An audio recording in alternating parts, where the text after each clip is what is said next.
আজকে আমরা বিশিষ্ট সাহাবী সাঈদ ইবনে আমির আল জুমাহি রাদিয়াল্লাহু তাআলা আনহু এর জীবনী নিয়ে সামান্য কিছু আলোচনা করব ইনশাআল্লাহ।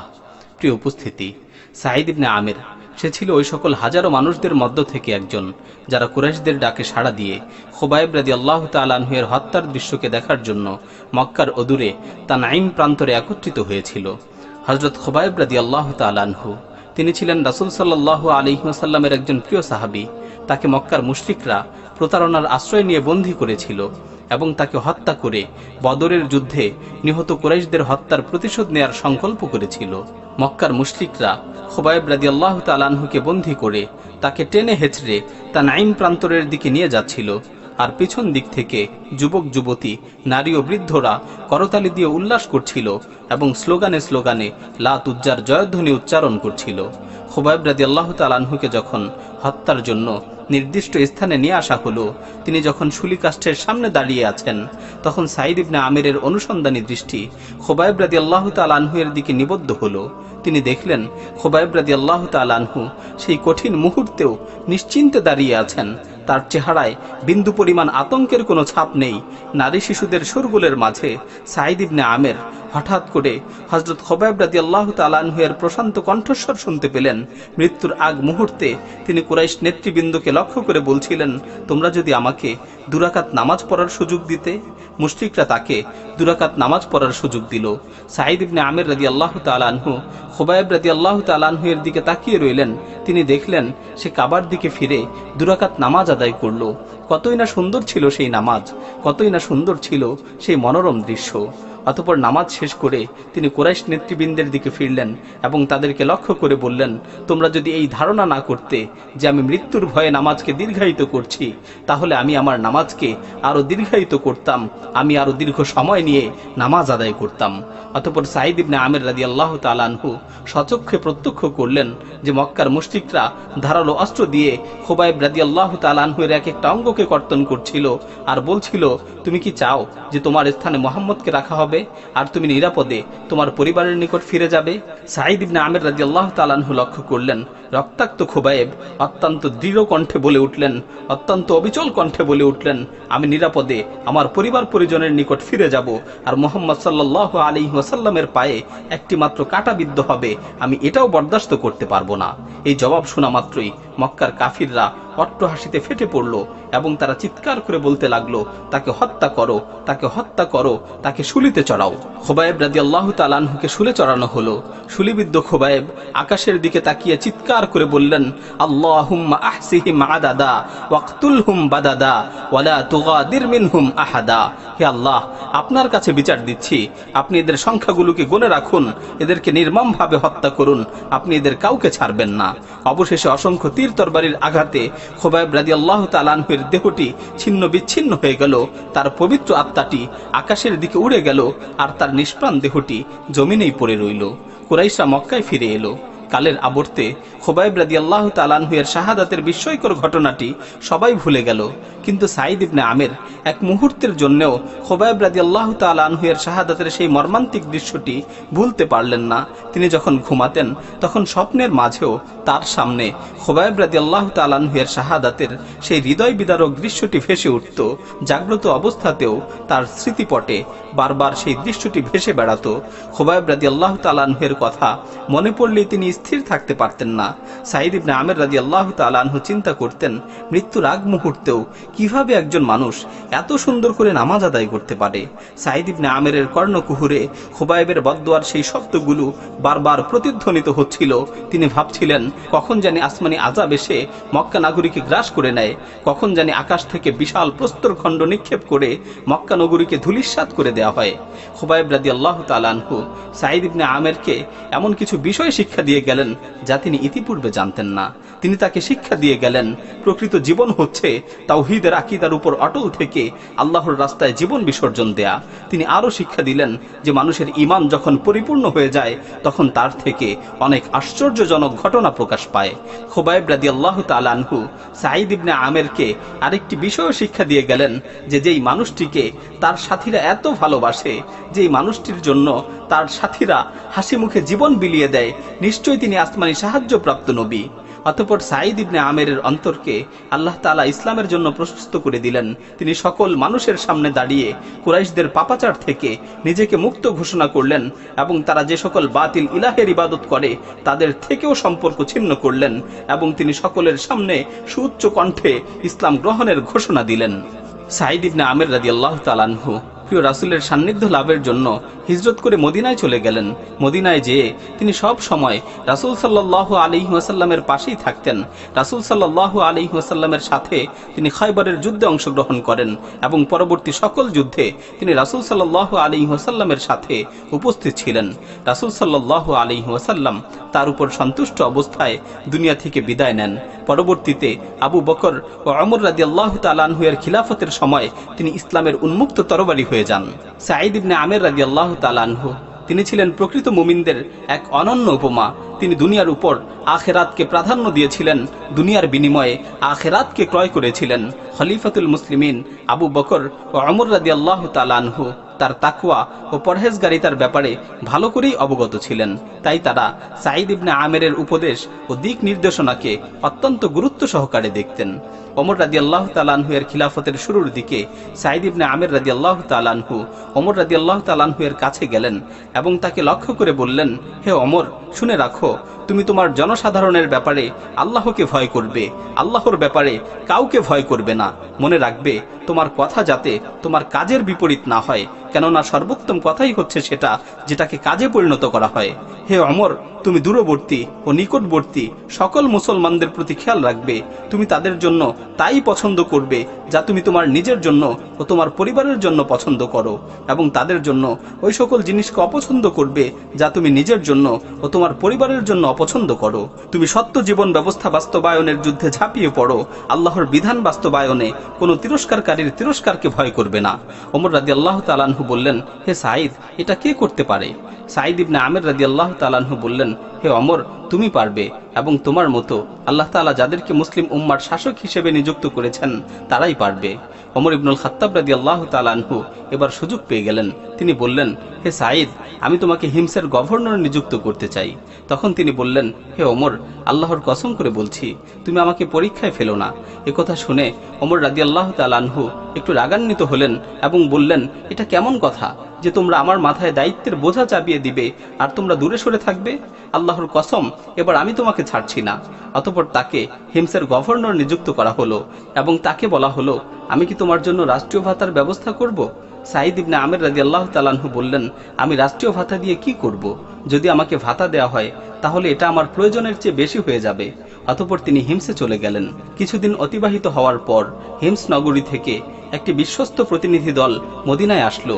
ওমর রাদিয়াল্লাহু তাআলা আনহু তাদেরকে লক্ষ্য করে বললেন, তোমরা আমাকে তোমাদের নগরীর দরিদ্র লোকদের একটি তালিকা তৈরি করে দাও, যাতে করে আমি তাদের প্রয়োজন পূরণ করতে পারি। অতঃপর তারা একটি তালিকা তৈরি করে দিল। ওমর রাদিয়াল্লাহু তাআলা আনহু যখন সেই তালিকাটিতে চোখ বুলাচ্ছিলেন তখন তিনি দেখতে পেলেন যে কয়েকটি নামের পরের নামটি হচ্ছে সাঈদ ইবনে আমের। তখন ওমর রাদিয়াল্লাহু তাআলা আনহু তাদেরকে জিজ্ঞাসা করলেন, কে এই সাঈদ ইবনে আমের? তারা বলল, ইনিই হচ্ছেন আমাদের আমির। তখন ওমর রাদিয়াল্লাহু তাআলা আনহু তাদেরকে বললেন, তোমাদের আমিরও কি দরিদ্র? প্রতিনিধি দলটি বলল, আল্লাহর কসম করে বলছি, কখনো দিনের পর দিন এমন অতিবাহিত হয় যে তার চুলায় আগুন পর্যন্ত জ্বলে না। একথা শুনে হযরত ওমর রাদিয়াল্লাহু তাআলা আনহু অঝোর ধারায় কাঁদতে লাগলেন, এমনকি চোখের পানিতে তার দাড়ি ভিজে গেল। তিনি 1000 দিনারের একটি থলে তাদের হাতে দিয়ে বললেন, সাঈদ ইবনে আমেরের নিকট আমার সালাম পৌঁছাবে, তাকে বলবে, ওমর ইবনুল খাত্তাব এগুলো আপনাকে আপনার প্রয়োজন পূরণের জন্য দিয়েছেন। হিমসে পৌঁছে প্রতিনিধি দলটি সাঈদ ইবনে আমেরের বাড়িতে এলো এবং তাকে আমিরুল মুমিনিনের পক্ষ থেকে সালাম দিয়ে বলল, আমিরুল মুমিনিন আপনার প্রয়োজন পূরণের জন্য এই দিনারগুলো পাঠিয়েছেন। সাঈদ ইবনে আমের দিনারের থলিটি দেখা মাত্রই বিস্ময়ের সাথে বলে উঠলেন, ইন্না লিল্লাহি ওয়া ইন্না ইলাইহি রাজিউন। সাঈদ ইবনে আমেরের ভয়ার্ত কণ্ঠস্বর শুনে তার স্ত্রী দৌড়ে ছুটে এলেন এবং আশ্চর্যান্বিত হয়ে জিজ্ঞাসা করলেন, কি হয়েছে? আমিরুল মুমিনিন কি ইন্তেকাল করেছেন? সাঈদ ইবনে আমের রাদিয়াল্লাহু তাআলা আনহু বললেন, না, বরং এর চেয়ে ভয়াবহ কিছু ঘটেছে। তার স্ত্রী বললেন, তাহলে কি মুসলিম বাহিনী কোথাও পরাজিত হয়েছে? সাঈদ ইবনে আমের রাদিয়াল্লাহু তাআলা আনহু বললেন, না, বরং তার চেয়েও বেশি ভয়াবহ। তার স্ত্রী বললেন, তাহলে বলো না কি হয়েছে। সাঈদ ইবনে আমির রাদিয়াল্লাহু তাআলা আনহু বললেন, আমার আখিরাতকে ধ্বংস করার জন্য দুনিয়া আমার উপর চেপে বসেছে, আর ফিতনা আমার ঘরে এসে উপস্থিত হয়েছে। তার স্ত্রী তখনও দিনার সম্পর্কে কিছুই জানতেন না। তার স্ত্রী বললেন, ফিতনাকে দূরে সরিয়ে দিন, নিজেও তা থেকে বেঁচে থাকুন। সাঈদ ইবনে আমির রাদিয়াল্লাহু তাআলা আনহু বললেন, তুমি কি এই ব্যাপারে আমাকে সহযোগিতা করবে? তিনি বললেন, হ্যাঁ, অবশ্যই করব। তারপর সাঈদ ইবনে আমির রাদিয়াল্লাহু তাআলা আনহু দিনারগুলোকে ভাগ করে অনেকগুলো থলেতে ভরলেন এবং হিমসের দরিদ্র মুসলমানদের মাঝে তা বন্টন করে দিলেন। এর কিছুদিন পর আমিরুল মুমিনিন ওমর ইবনুল খাত্তাব রাদিয়াল্লাহু তাআলা আনহু জনসাধারণের অবস্থা পর্যবেক্ষণের জন্য শামে এলো। হিমসের অধিবাসীরা তাদের গভর্নরদের ব্যাপারে সবসময় বেশি অভিযোগ করত। ওমর রাদিয়াল্লাহু তাআলা আনহু হিমসে পৌঁছা মাত্রই হিমসের অধিবাসীরা তার সাথে দেখা করতে এলো। হযরত ওমর রাদিয়াল্লাহু তাআলা আনহু তাদেরকে জিজ্ঞাসা করলেন, তোমরা তোমাদের আমিরকে কেমন পেয়েছো? তখন তারা হযরত ওমর রাদিয়াল্লাহু তাআলা আনহু এর নিকট তাদের আমিরের বিরুদ্ধে 4টি অভিযোগ উত্থাপন করলো, যার প্রত্যেকটি অভিযোগই একটি অপরটির তুলনায় গুরুতর ছিল। ওমর রাদিয়াল্লাহু তাআলা আনহু বলেন, অতঃপর আমি তাকে ও তাদেরকে এক মজলিসে একত্রিত করলাম এবং আল্লাহ তাআলার নিকট দোয়া করতে থাকলাম, আল্লাহ তাআলা যেন সাঈদের ব্যাপারে আমার ধারণাকে ভুল প্রমাণিত না করেন। সাঈদ ইবনে আমির ও তার বিরুদ্ধে অভিযোগকারীরা মজলিসে এসে উপস্থিত হলো। আমি তাদেরকে জিজ্ঞাসা করলাম, তোমাদের আমিরের ব্যাপারে তোমাদের কি কি অভিযোগ আছে? তারা বলল, আমাদের প্রথম অভিযোগ হলো তিনি সকালে অনেক দেরি করে ঘর থেকে বের হন। আমি বললাম, হে সাঈদ, এ ব্যাপারে তোমার বক্তব্য কি? সাঈদ ইবনে আমির রাদিয়াল্লাহু তাআলা আনহু তখন কিছুক্ষণ নীরব রইলেন। তারপর বলতে লাগলেন, আল্লাহর কসম করে বলছি, আমি এই বিষয়টি কারো সামনে বলতে চাচ্ছিলাম না, কিন্তু এখন বাধ্য হয়েই বলতে হচ্ছে। আসলে আমার ঘরে কোনো চাকর চাকরানি নেই, এজন্যই প্রত্যেক দিন সকালে আমি আটা গোলাই, তারপর খামিরা তৈরি করি, তারপর আমার নিজ হাতে পরিবারের জন্য রুটি বানাই, অতঃপর অজু করে জনকল্যাণমূলক কাজের জন্য বাহিরে বের হয়ে আসি। হযরত ওমর রাদিয়াল্লাহু তাআলা আনহু বলেন, তারপর আমি অভিযোগকারীদেরকে বললাম, তোমাদের আর কোনো অভিযোগ আছে কি? তারা বলল, আমাদের দ্বিতীয় অভিযোগ হলো তিনি রাতে আমাদের কারো ডাকে সাড়া দেন না। আমি বললাম, হে সাঈদ, এ ব্যাপারে তোমার বক্তব্য কি? সাঈদ ইবনে আমির রাদিয়াল্লাহু তাআলা আনহু বলেন, আল্লাহর কসম করে বলছি, এই বিষয়টিও আমি কারো সামনে প্রকাশ করতে চাচ্ছিলাম না, কিন্তু এখন বাধ্য হয়েই প্রকাশ করতে হচ্ছে। আসলে আমি আমার দিনের সময়গুলোকে জনসেবামূলক কাজের জন্য নির্ধারণ করেছি, আর রাতের সময়গুলোকে আমার রবের ইবাদতের জন্য নির্ধারণ করেছি। ওমর রাদিয়াল্লাহু তাআলা আনহু বলেন, এরপর আমি অভিযোগকারীদেরকে বললাম, তোমাদের আর কোনো অভিযোগ আছে কি? তারা বলল, হ্যাঁ, আমাদের তৃতীয় অভিযোগ হলো প্রত্যেক মাসে একদিন তিনি ঘর থেকে বাহিরে বের হন না। আমি বললাম, হে সাঈদ, এ ব্যাপারে তোমার বক্তব্য কি? সাঈদ ইবনে আমির রাদিয়াল্লাহু তাআলা আনহু বললেন, হে আমিরুল মুমিনিন, এই পরিধেয় কাপড়টি ছাড়া আমার আর কোনো কাপড় নেই, তাই মাসে একবার কাপড়টিকে ধৌত করি এবং শুকানোর অপেক্ষায় ঘরে অবস্থান করি। দিন শেষে কাপড় শুকানো শেষ হলে ঘর থেকে বের হই। ওমর রাদিয়াল্লাহু তাআলা আনহু বলেন, তারপর আমি তাদেরকে বললাম, তোমাদের আরও কোনো অভিযোগ আছে কি? তারা বলল, হ্যাঁ আছে। আমাদের চতুর্থ অভিযোগ হলো মাঝে মধ্যে তিনি অজ্ঞান হয়ে পড়েন, ফলে তিনি তার মজলিসে উপস্থিত হতে পারেন না। আমি বললাম, হে সাঈদ, এর কারণ কি? সাঈদ ইবনে আমির রাদিয়াল্লাহু তাআলা আনহু বলেন, আমি মুশরিক অবস্থায় খুবাইব রাদিয়াল্লাহু তাআলা আনহু এর মৃত্যুর যন্ত্রণা দেখেছি। আমি দেখেছি কিভাবে মুশরিকরা তাকে নির্মমভাবে হত্যা করেছিল। তার শরীর থেকে এক একটি অঙ্গ কেটে ফেলা হচ্ছিল, আর তাকে জিজ্ঞেস করা হচ্ছিল, তুমি কি চাও যে তোমার স্থানে মুহাম্মদকে রাখা হবে আর তুমি নিরাপদে বাড়িতে ফিরে যাবে? তখন খুবাইব রাদিয়াল্লাহু তাআলা আনহু বলেছিলেন, আল্লাহর কসম করে বলছি, মুহাম্মদ সাল্লাল্লাহু আলাইহি ওয়াসাল্লামের পায়ে একটি কাঁটা বিদ্ধ হবে আর আমি নিরাপদে পরিবার পরিজনের নিকট ফিরে যাব, এটা কিছুতেই হতে পারে না। আল্লাহর কসম করে বলছি, আমার যখন সেই দিনের কথা মনে পড়ে, যখনই খুবাইব রাদিয়াল্লাহু তাআলা আনহু এর হত্যার দৃশ্যটি আমার চোখের সামনে ভেসে ওঠে, তখন আমি আমার নিজেকে কন্ট্রোল করতে পারি না। তখন আমাকে আমার নিজের কাছেই খুব অপরাধী মনে হয়, কেননা আমি তো সেখানে উপস্থিত থেকেও খুবাইবের জন্য কিছুই করতে পারিনি, এবং আমার মনে হয় আল্লাহ তাআলা হয়তো আমাকে কখনোই ক্ষমা করবেন না।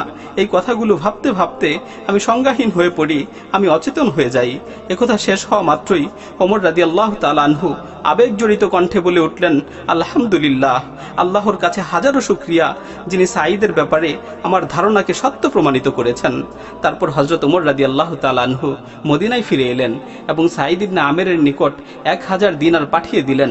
সাঈদ ইবনে আমির রাদিয়াল্লাহু তাআলা আনহু এর স্ত্রী দিনারগুলো দেখা মাত্রই আলহামদুলিল্লাহ বলে উঠল এবং বলল, এবার হয়তো আমাদের কষ্ট দূর হবে, আপনি এই দিনারগুলো দিয়ে একজন গোলাম ক্রয় করে আনুন আর কিছু খাবারের ব্যবস্থা করুন। সাঈদ ইবনে আমের রাদিয়াল্লাহু তাআলা আনহু তার স্ত্রীকে বললেন, এই দিনারগুলো দিয়ে এর চেয়ে ভালো কিছু কি করা যায় না? স্ত্রী বললেন, সেটা আবার কি? সাঈদ ইবনে আমের রাদিয়াল্লাহু তাআলা আনহু বললেন, এই দিনারগুলোকে আমরা এমন এক মহান সত্তার নিকট আমানত রাখব, যিনি আমাদের তীব্র প্রয়োজনের সময় আমাদের কাছে এগুলোকে ফিরিয়ে দিবেন। স্ত্রী বললেন, আচ্ছা ঠিক আছে, তাহলে এটা কিভাবে রাখবো? সাঈদ ইবনে আমের রাদিয়াল্লাহু তাআলা আনহু বললেন, আমরা আল্লাহ তাআলাকে ঋণ দিব। স্ত্রী আনন্দ ভরা কণ্ঠে বললেন, আচ্ছা ঠিক আছে, তাহলে তাই করুন। হযরত সাঈদ ইবনে আমের রাদিয়াল্লাহু তাআলা আনহু মজলিস থেকে ওঠার আগেই দিনারগুলোকে বিভিন্ন থলের মাঝে ভাগ করে রাখলেন এবং পরিচিত একজনকে ডেকে বললেন, যাও এই থলেটি অমক বিধবা নারীকে দিয়ে আসো, যাও এই থলেটি ওই এতিমদের দিয়ে আসো, এই থলেটি অমক মিসকিনদের দিয়ে আসো, এই থলেটি অমক ব্যক্তির দরিদ্র সন্তানদের দিয়ে আসো। এভাবে বন্টন করতে করতে তিনি সব দিনারগুলোকে শেষ করে ফেললেন।